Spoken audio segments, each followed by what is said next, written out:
바닥 균열에다가 구조물 추락, 수족관 누수, 영화관 진동까지 이 사고가 끊이질 않는 제2롯데월드. 정말 사고의 랜드마크라고 해도 과언이 아닌데요.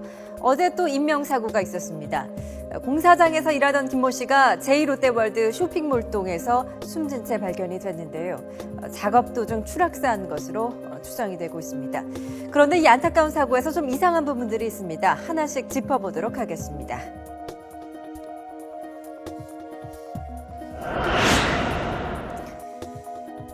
어제 낮 12시 58분쯤 제2롯데월드 쇼핑몰동 8층 콘서트홀 공사장에서 근로자 김모 씨가 피를 흘리며 쓰러져 있었습니다.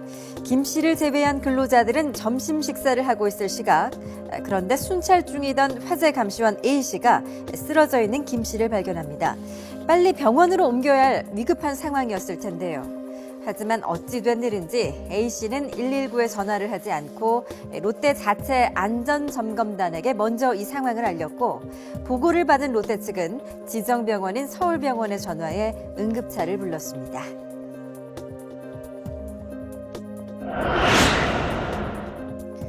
이때가 벌써 오후 1시 5분경 김 씨를 발견한 지 7분이 지난 시각입니다.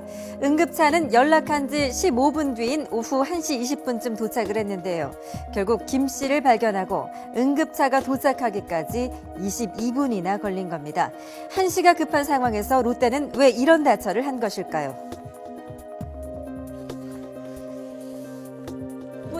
피를 흘리고 쓰러져 있는 거를 발견하고 나서 우리가 보통 길을 가다가도 예를 들어 사람이 피 흘리고 쓰러져 있으면 제일 먼저 하는 게 뭐예요? 119. 핸드폰 꺼내서 119 전화하는 거거든요. 근데 이 피를 흘리고 쓰러진 사람을 처음 발견하신 분이 그렇게 안 했어요.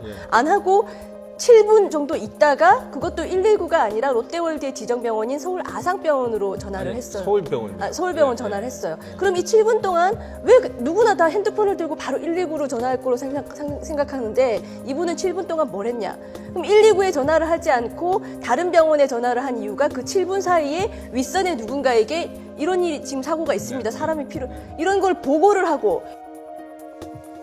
누가 봐도 위급한 상황에서 윗선에 먼저 보고를 했다는 건 사고가 났을 때 응급처치보다 먼저 보고를 해야 한다는 지침이 있었기 때문이 아닐까요? 이상한 점은 이뿐만이 아닙니다. 제2롯데월드는 9월 임시 개장을 앞두고 민관 합동훈련을 했는데요. 이때 훈련을 같이 한 곳은 근처에 있는 119 안전센터인 송파안전센터였습니다. 보시는 것처럼 송파안전센터는요, 제2롯데월드에서 1.3km밖에 안 되는 가까운 거리에 위치해 있습니다. 지난 9월 훈련 당시 송파안전센터에 신고를 했을 때 3분 25초 만에 도착을 했다고 하는데요.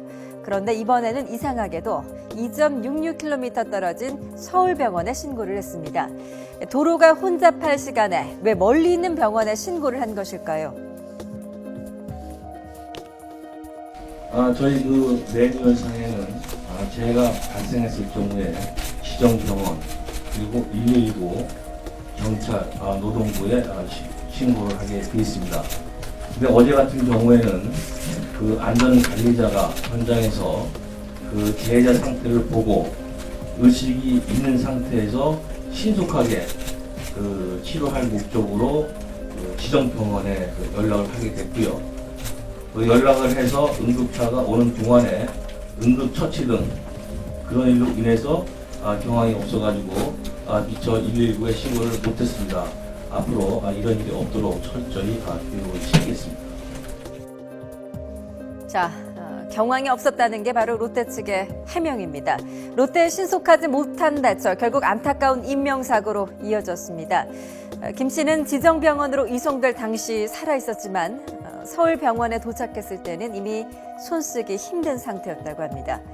김 씨는 곧장 서울 아산병원으로 옮겨졌지만 결국 이송 도중에 숨졌습니다. 여기 오셔서 뭐 의료적인 행위를 조금이라도 하셨는지도 모르는데 이거 오셨을 때 사망 선고만 하셔갖고 네, 안타까운 사고에 제2롯데월드에 대한 국민의 여론 점점 부정적일 수밖에 없습니다. 일각에서는 제2롯데월드를 사고의 랜드마크, 불안의 랜드마크라면서 비난하는 목소리도 나오고 있습니다.